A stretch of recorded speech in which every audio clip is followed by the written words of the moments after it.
Welcome back everyone to my channel. Today we are going to be spinning this wonderful wool. And to explain exactly where this wool is from, I will answer the last question that I didn't answer yet from my Tour de Fleece questionnaire. I forgot who asked it, but the question was, do you have any fiber facts about fibers in your area of the world? And fun fact, we do have a wool industry in the province of Quebec, but we don't have a woolen mill. So everyone that works in the woolen industry needs to ship their wool either to Nova Scotia, I think, or New Brunswick has the woolen mill, and the other one on the other side is in Ontario. So if you're a not a shepherd, but if you grow sheep wool, you need to send your wool away to be carded, spun, and sent back to you. Which is, in my opinion, slightly stupid. But in Quebec, we do have one thing. It's the Ulverton Wool Mill, which I just said we don't have one, but we kind of do. It's a museum, and it kind of works. They restored it from the olden days. They restored it to a functional mill, and I went and visited because I was curious to see it. I heard about it, but I never saw it, and yeah. So after my visit, I asked them if I could grab some wool, and they've never been asked that, so they packaged me a bit of wool. I have enough for a bit more than 2 pairs of socks in this. And this is exactly what we're gonna be spinning and then knitting in a future video. Because a big history about that mill is they ended up making sock yarn, because the last owner of it was the Duray. It's the Goddard Mills that then became Duray Socks, which is a huge sock manufacturer around here.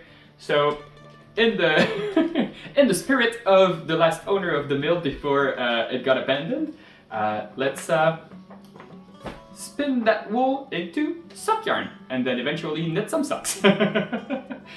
So a bit of history before, no, I'll start spinning and then a little bit of history.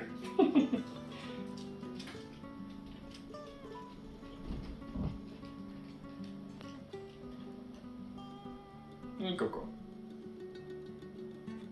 And this wool is not like some fancy wool. This is wool that's been given to the museum. It's probably there's a milk sheep farm close by to that mill, so it's probably from them. They don't exactly know where their where the wool is from. There's a lot of pull on this. What was I spinning last time? So yeah, since it's just a museum, it's a non-profit organization. They do own their sheep, but it's not enough to make the meal function almost every day, 360 days a year. So yeah, they are being given some wool, and that's what they use in the museum. And since this is a woolen prep, let's make some. Oh no, it doesn't want to be. Ooh, this is very scratchy yarn. Oh well. Let's spin it worsted and not woolen, I think. Maybe I'm able to do it. All right.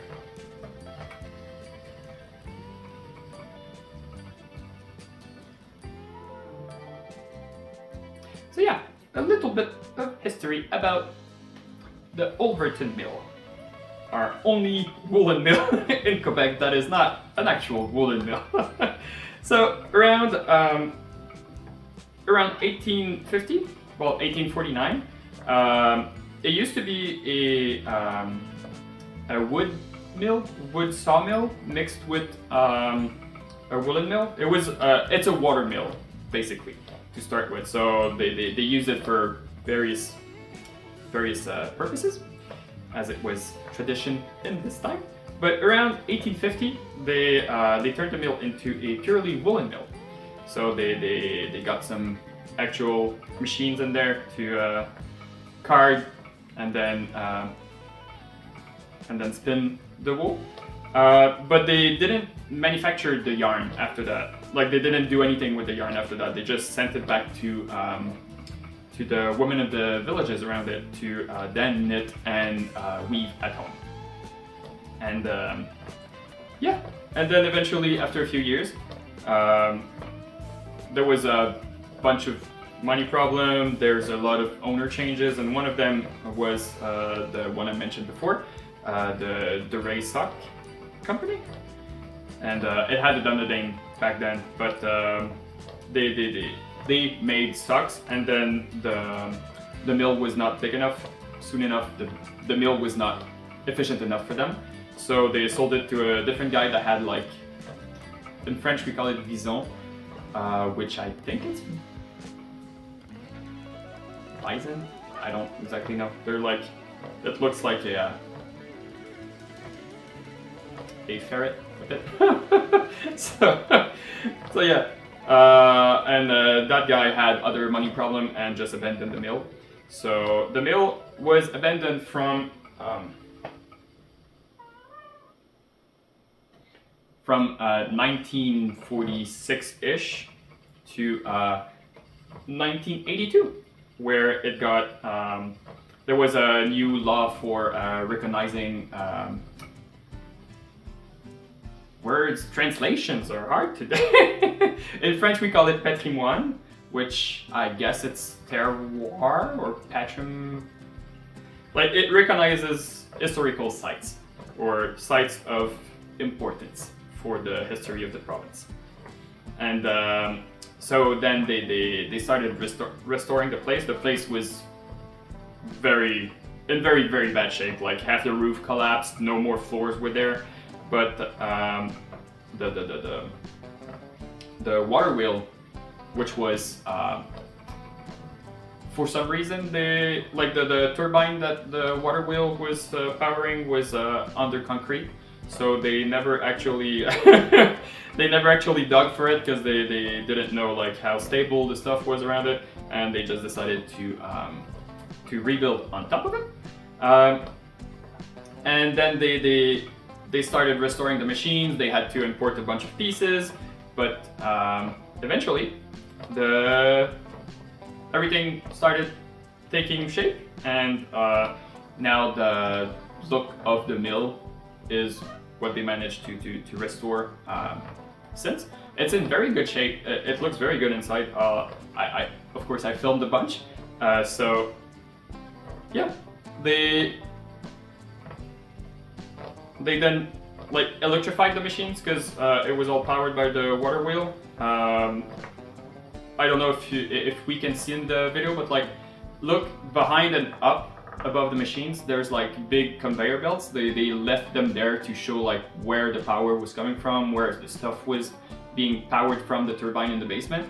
But it's not functional anymore. But, like, everything was powered by some belts that was, like, just coming out of the floor and, like, through the ceilings and stuff.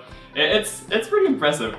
And yeah, so now the mill is mostly functional. There's the second carding machine that's not working, and when we went the first spinning, because there's spinning and then plying, the spinning one was under maintenance, so they couldn't power it.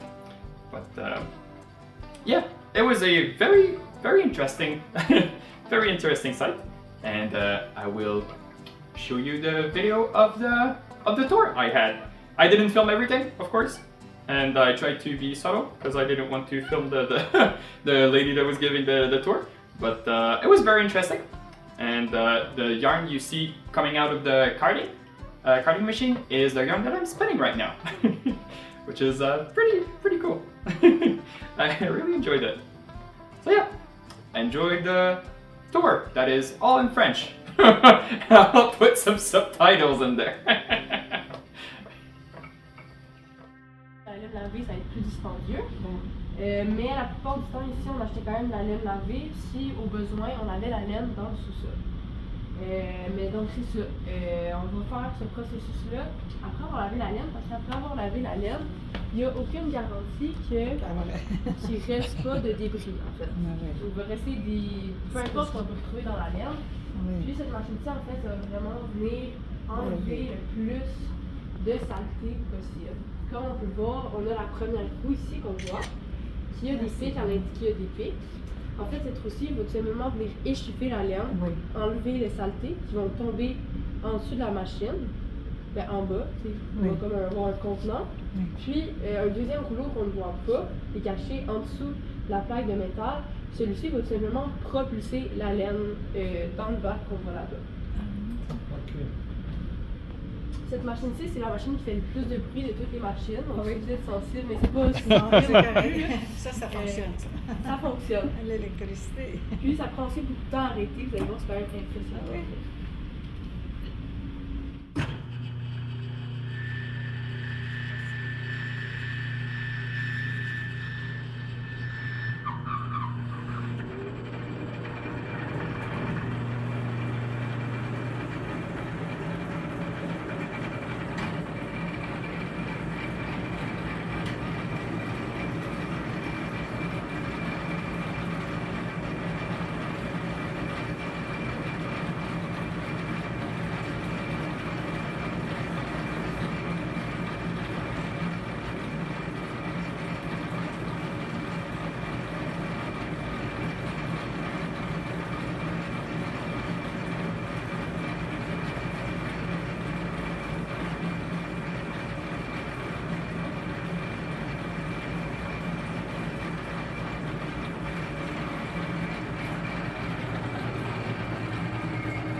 Plusieurs grosseurs différentes, avec chacune d'entre elles des dents.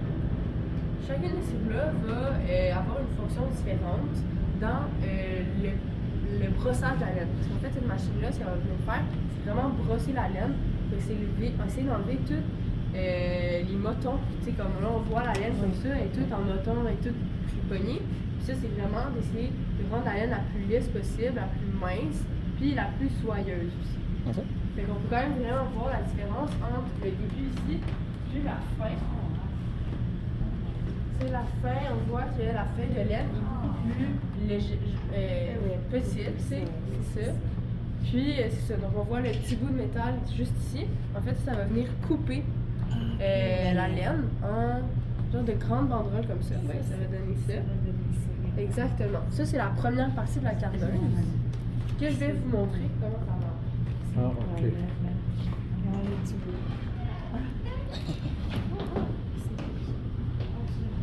Oui, j'en fais partie.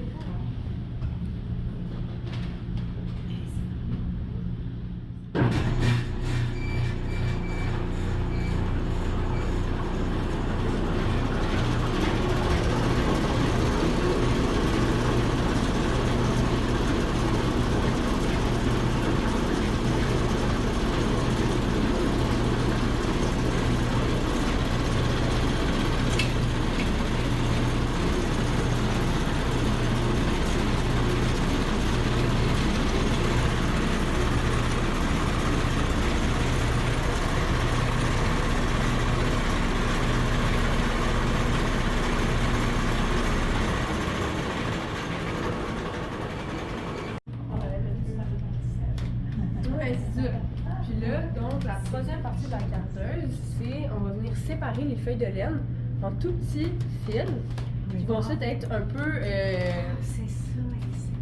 solidifiés entre les roues qu'on voit, qui vont être ensuite venir être déposés sur les roues qu'on voit ici. Exactement. C'est ça qui fait que ça me disait comment ils font. Je garde des grandes feuilles. Oui, la tension, la corde, puis les cannelles vont tourner sur elles-mêmes pour donner ce mouvement-là de torsion. Donc quand ça va ressortir de cette machine-ci, ça va un peu ressembler à ça. Donc, comme on peut voir, la laine va être déjà beaucoup plus solide. est presque prête à être utilisée pour la production de peu importe ce qu'on veut faire. Ça fait que ça sort toujours cette grosseur-là. Puis après, quand il y a différents brins, ben, c'est parce qu'il y en a 3-4 ensemble de grossir. C'est ça. Exactement. C'est le principe. Normalement, je pourrais vous montrer cette machine-ci, mais malheureusement, elle est utilisée depuis quelques jours. On peut pas la montrer. C'est très dommage parce que c'est vraiment impressionnant à voir. Mais c'est ça l'idée, c'est la grosseur d'un vrai sur de base. Oui, c'est ça, exactement. Mais c'est ça, en fait, la prochaine machine qu'on va aller voir. Puis ensuite, on va l'enrouler autour de notre bol. Comment ça va marcher un peu, c'est que la plaque qu'on voit en bas va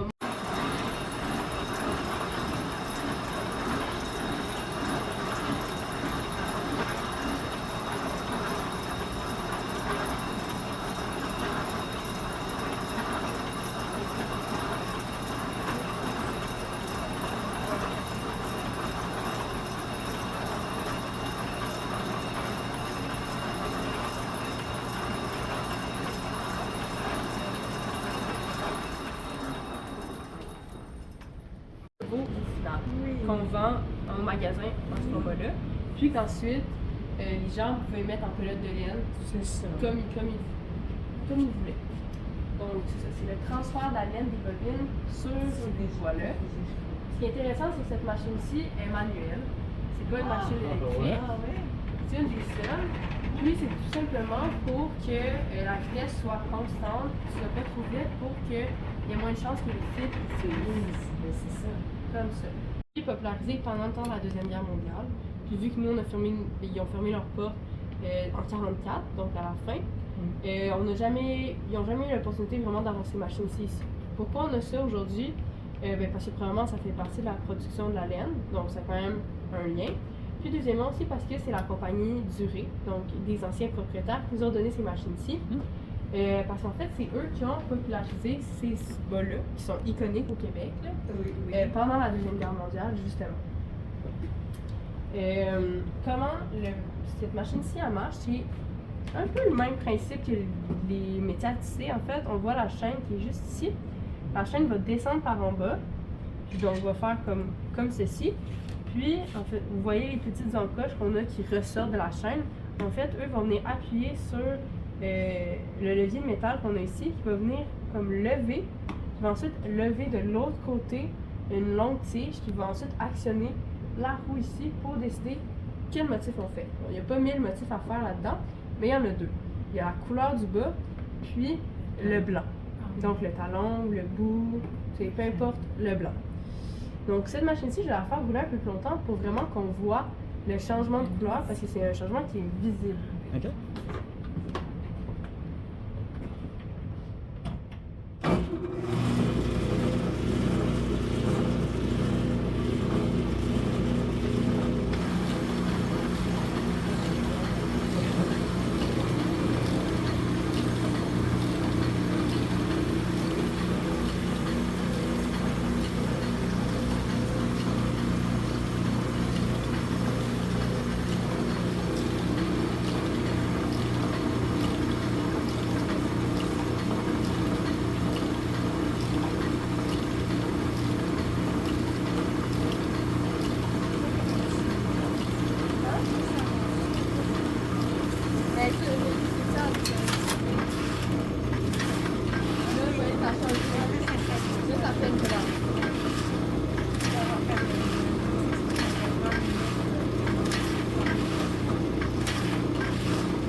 And then at the end, you could see there was a sock machine.